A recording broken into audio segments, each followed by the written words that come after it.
Hello everybody, welcome to a very snowy Telluride Regional Airport in Telluride, Colorado. And today we'll be flying over to Monterey, California, and this will be done in the Cessna 525A CJ2. It had been about 8 months since I've taken this plane out of the hangar, so I figured it's time to get back in it and do a flight. I've mainly been flying around in the 390, so, I need to fly this plane every once in a while. So that's what we're going to be doing today, and this is Sky Vector right here, and I'm going to show you the route we'll be doing. There isn't any published departures for Telluride other than you usually depart out of 27. So we're going to head over to the Dove Creek VOR after leaving that airport, and then that'll bring us out to the west. So then we'll be going up to Wilson Creek, up to Coaldale,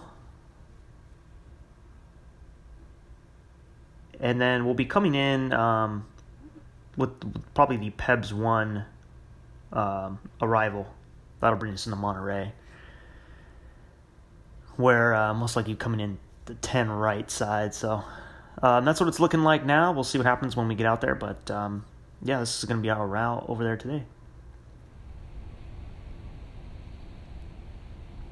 So I did this flight recently, the other day, on Project Fly.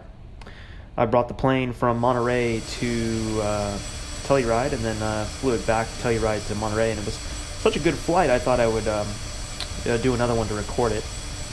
I didn't want to fly the plane back to Telluride to do the flight, so I'm just doing it off of, not on Project Fly.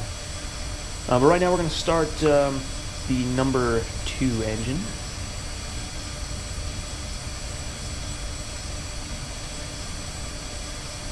But yeah, just started using Project Fly a little over a week ago, and nice to keep track of your fleet. So now I have 2 flights on Project Fly CJ2, but like I said, this one I'm not recording because I'm trying to keep it, wherever I fly the aircraft to, that's where the aircraft is, and that's where I have to do the next flight out of. So try to do it like that. So right now we're going to start the number 1 engine. Wait till we hit about 12%. Giving it the fuel, and they're starting up nicely. I definitely like the after getting back into this plane after using the 390 for a while, I definitely like the 390 a lot better, the Premier 1A. It just operates a lot better than this aircraft as far as the navigation goes. So it's a little glitchy at times, so you have to be careful with it.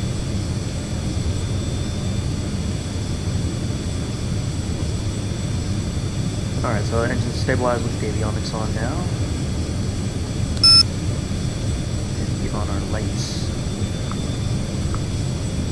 One thing with this plane is the panels are kind of hard to read from the distance where I put the camera.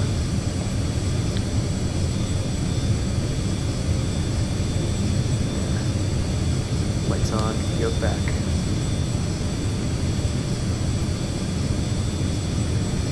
And we got everything tuned up, ready to go. And now we're going to taxi over to runway 27. One of these days at this airport I need to do a runway 9 departure, which is, it's rare to do those, just like it's rare to arrive on 27. Last time we were here we did a 27 approach. And one thing about leaving 27 is the view is incredible of the mountains, and I don't know if we'll get to see a lot of that here today because of the storm that's moved in, but sometime we'll have to do a flight like that when it's not as cloudy. I did it on, like I said, Project Fly. I wish I recorded it actually, but I didn't. It's been really nice using that app to do flights, because I kind of fell into this mode where I was just every time I would fly, I would record it, and you don't fully get to enjoy it when that's all you're doing. It's really a lot more enjoyable when you don't have to worry about, how you're panning out the window and how smooth you're doing it and all this. To just be able to get in here and fly. In fact, the last probably 9 flights I've done, I did not even record. I'm just doing them on Project Fly. It just gives them more of a a sense of purpose, I guess, to do the flights when you have something to show for it in the end. You know, an hours to build and a route that's documented in history.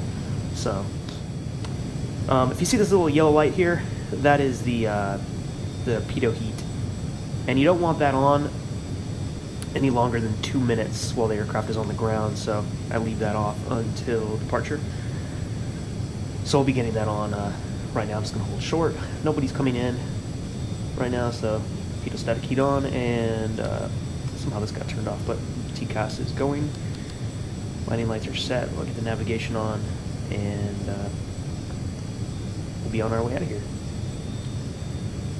Now, you do not use the VNAV to climb in this aircraft. I'm not sure about the real life aircraft, but this one will not. It will not work well for you to do that. So I just use the navigation and then the altitude with the pitch. And I usually pitch it up to about 1800 to 2000, and that'll work fine. The flight director will just follow the flight path. VNAV does work good once you're going to do your descent, but not always in this aircraft. It's kind of a weird, it's just a weird, kind of a buggy VNAV.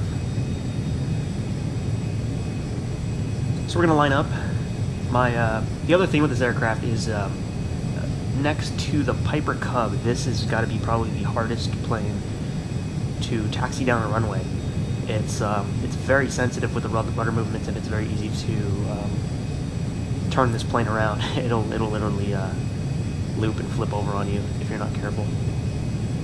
So you have to kind of adjust your settings. Usually most planes I don't have to adjust the rudder, but that's when you do. So we'll see what happens. We're going to get out of here. I'll be with you guys in the sky.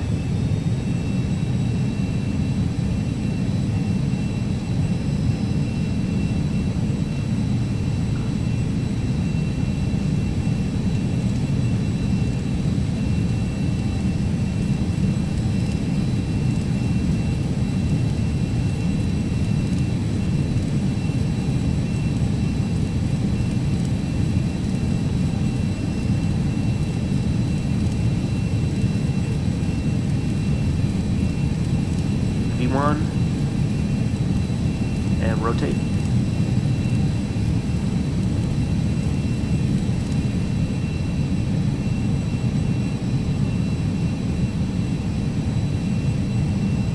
Positive rate gear up.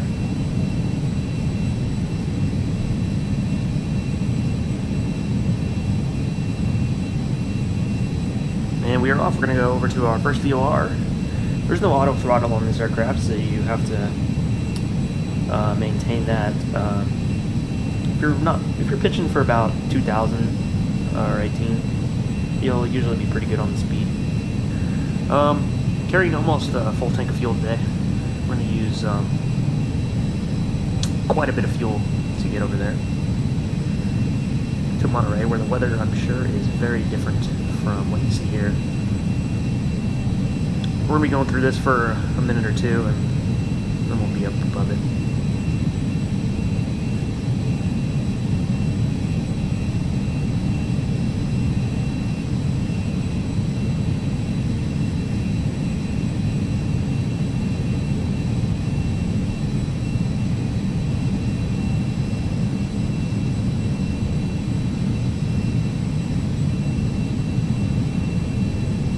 But I really like the cockpit in this plane, and of course the back looks great. We'll get back there in just a minute. Once we get above the clouds and settled in, I'll move to the cabin to show you guys.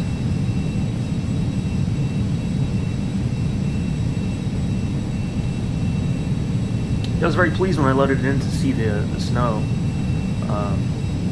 The snow loaded in with active sky looks a lot nicer than the default snow for some reason. I don't know. I guess the way it brings in the accurate clouds and everything.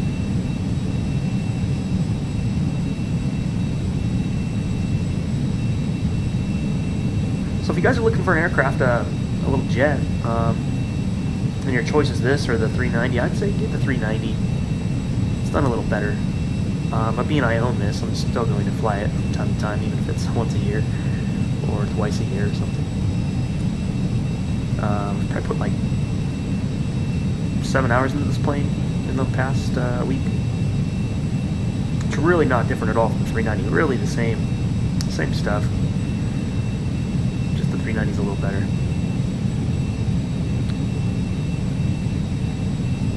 It looks like we're getting above the clouds. We're gonna go up to 310 today. That'll be a good cruise for us.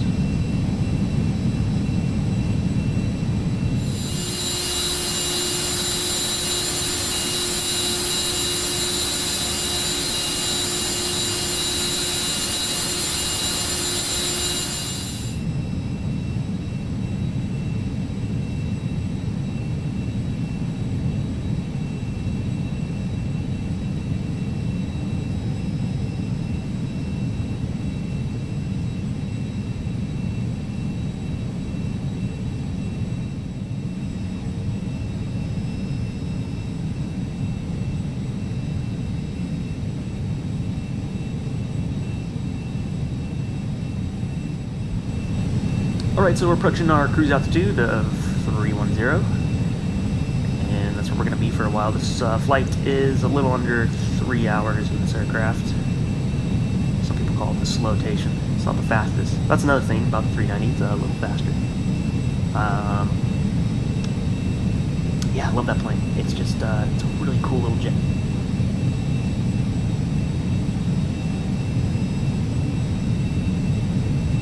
Yeah, you don't have to intervene. If you have it on the altitude mode, it will just level out when it reaches 310.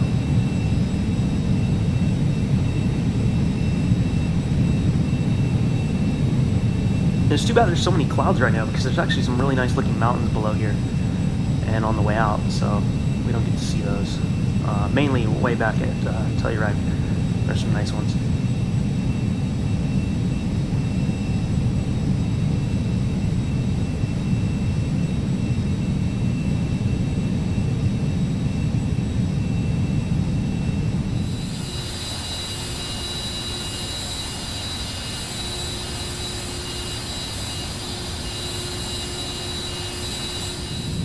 We should see a nice sunset today. I've actually decided lately, you know, with these night flights, sometimes I'll do a night flight where it starts out at night and ends at night, and there's really not a whole lot to do with those flights because you can't see out the window. I mean, as far as a YouTube video goes. So what I've decided is, if I'm going to do a flight, I think I'll start it at dusk, and then that way you kind of see both, you know, and then by the time the flight ends, it should still be a little bit light out, depending on how long it is, to get a nice view of the lights down there and everything. But at least there's still some visuals, so these evening flights seem to be the way to go for those.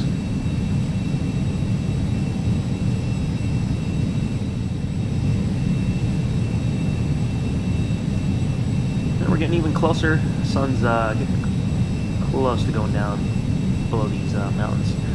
This is the Orbx North America pack, which is populating the scenery that you see down there. So the pack is worth it if you're going to be doing a lot of flying in North America, obviously. Which I do. Most of my flights usually are around there. If you have any requests, shoot them in the comments. I'm not sure if I'll ever get to it, but you know, sometimes people inspire me to do some flights I never thought of doing. So it's time to make our descent. We're gonna go down to about 3,000.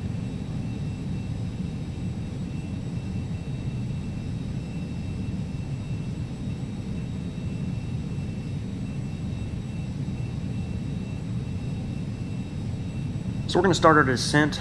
We're gonna go down to about 3,000 feet, and I'm gonna do this with the pitch mode. The VNav, like I said, I don't trust it. I'm going to use it probably when I get closer to the airport. You can enter your own altitudes on the FMC, but I've never gotten it to work where it actually flies to that altitude. It defaults the ones it doesn't know what to do with at 28,000 feet. but the waypoints that are closer to the airport right now are the ones I'm looking to stay on, so I'm gonna hold off on using it now, and you guys enjoy this sunset.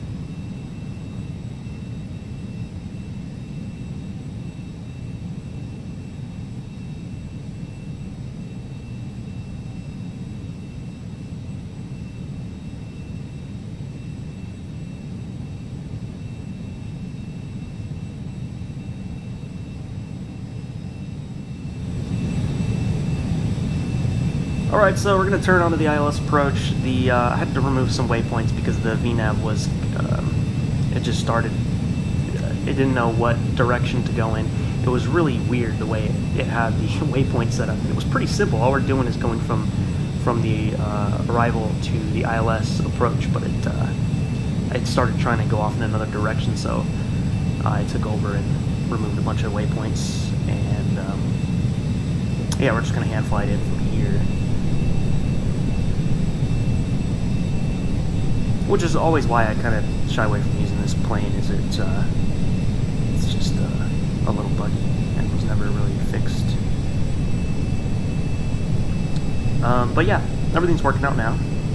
We're doing pretty good. A little high, but plenty of time to get that corrected. And hopefully I can get a good landing with this. My last landing was, well, the second to last was about 64 feet per minute, so I'll see what I can do. This is another aircraft also, like I said, you know how it's super sensitive on rollout. It also is a problem when you land because there's no auto brake.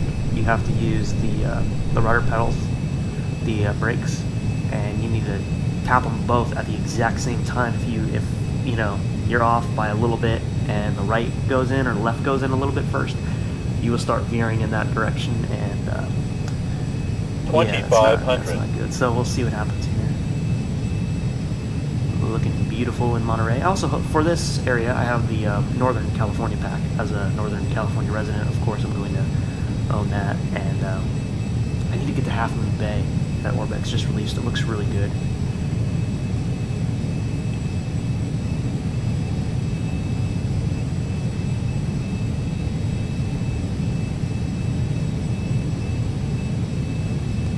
This airport has 2 runways. It has a shorter one. I did a live stream recently. We came in on 10 left in the 208B, and now we're coming in on 10 right. I don't know if I've never landed 10 right on video, I don't think.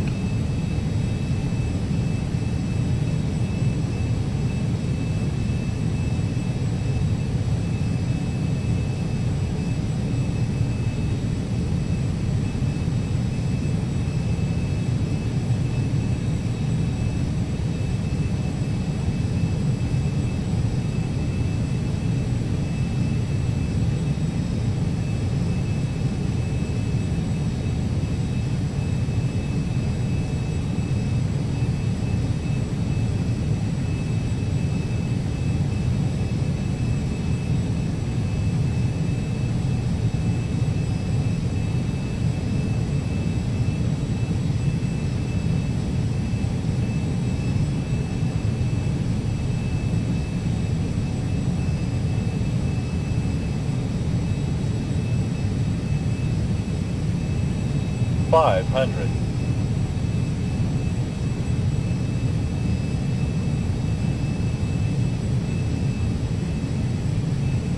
400. 400. 300.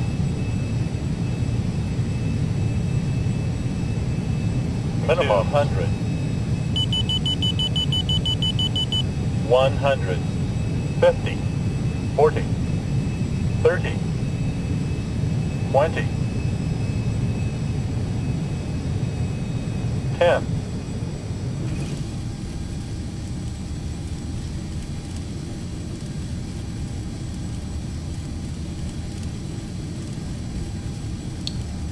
And we're down. Looks like the I think the trees off to the right are causing some weird shadows on the runway. Otherwise, it's usually not like that. little bit of a firm landing, but we'll see on the replay how that looks.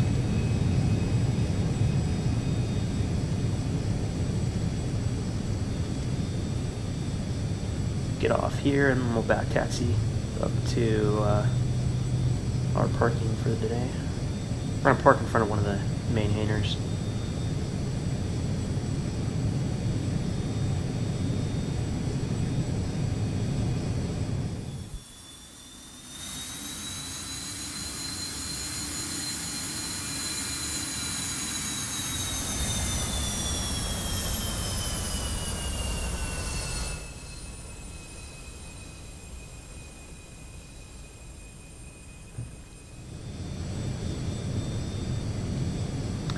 And there you have it with the replay.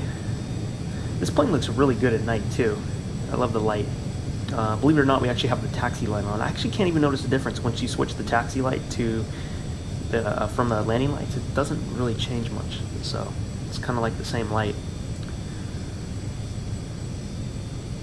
Clouds look good with the stars up there, and but yeah, I've always been a big fan of this the lighting on this plane at night. So we're going to park right in front of the hangar doors up there, unload, and then we'll be parking it overnight there. And then it'll be on to the next adventure. I don't know where I'll take this from Monterey. Maybe Lake Tahoe or something like that. That'd be fun.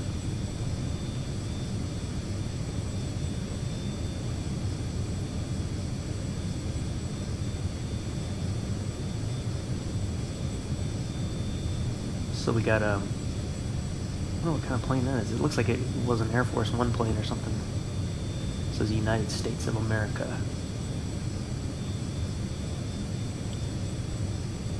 I don't know. Well, we're gonna go ahead and unload everybody right here.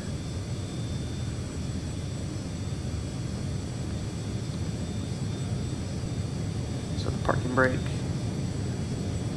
Get our lights off.